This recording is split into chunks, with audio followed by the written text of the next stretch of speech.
Hello Gujarati મિત્રો, તો કેમ છો તમે બધા લોકો? તો હવે હું તમને જણાવવા જઈ રહ્યો છું કે શું આ શક્તિનું વાવાઝોડું આપણા ગુજરાતમાં એન્ટર થઈ શકે છે, આપણા ગુજરાતમાં આવી શકે છે કે નહીં?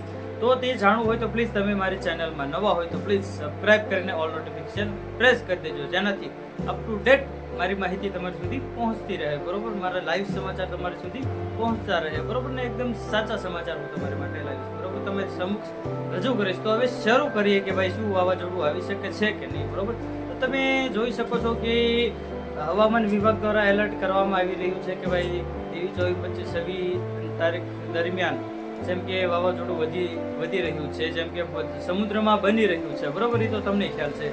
અને મારું કહેવાનું એ છે કે ભાઈ જે અત્યારે સમુદ્રમાં બની રહ્યું છે, બરોબર, જે સમુદ્રમાં વાવાઝોડાનો જે વંટોળિયો છે એ મોટો થઈ રહ્યો છે, બરોબર? એ તમને ખ્યાલ હશે. તો 25 ને 26 તારીખ દરમિયાન જે આપણા ગુજરાતની નજીક આવતું જણાય છે, પરંતુ તો એ જો ગુજરાતમાં એન્ટર થયું તો ગાઈસ તમે માની લો કે બધું તબાહી થઈ જશે, બરોબર? પરંતુ હજી કાંઈ નક્કી નથી, બરોબર? પવન અને પાણીનો કોઈ જાતનો ભરોસો નથી. પવન, પાણી, આગનો, બરોબર, એ કુદરતી છે, બરોબર? જેમ કે નેક્સ્ટ ટાઈમ આવ્યું હતું દ્વારકા સુધી આવીને પાછું વળી ગયું હતું, તેની જેમ જો આ 26 તારીખે ગુજરાતની આસપાસ આંટા મારી રહ્યું છે, બરોબર? પરંતુ આગળ વધે છે કે પાછળ જઈ શકે છે એ આપને કંઈ ખબર નથી, બરોબર? જો આવશે તો પવન સાથે વરસાદ પણ આવશે ને વાવાઝોડું પણ આવશે, બરોબર? એ તો તમને ખ્યાલ છે.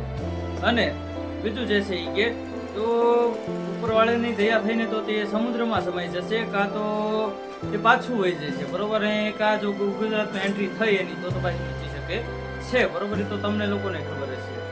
અને બીજું જેમ કે પ્લીઝ યાર તમે મારી ચેનલમાં નવા હોય તો પ્લીઝ સબસ્ક્રાઇબ કરીને ઓલ નોટિફિકેશન પ્રેસ કરી દો, બરોબર? પાક્કા ગુજરાતી વિડીયો બીજા બધા લોકોને સપોર્ટ કરો છો તમે, તો મને સપોર્ટ કરો, બરોબર?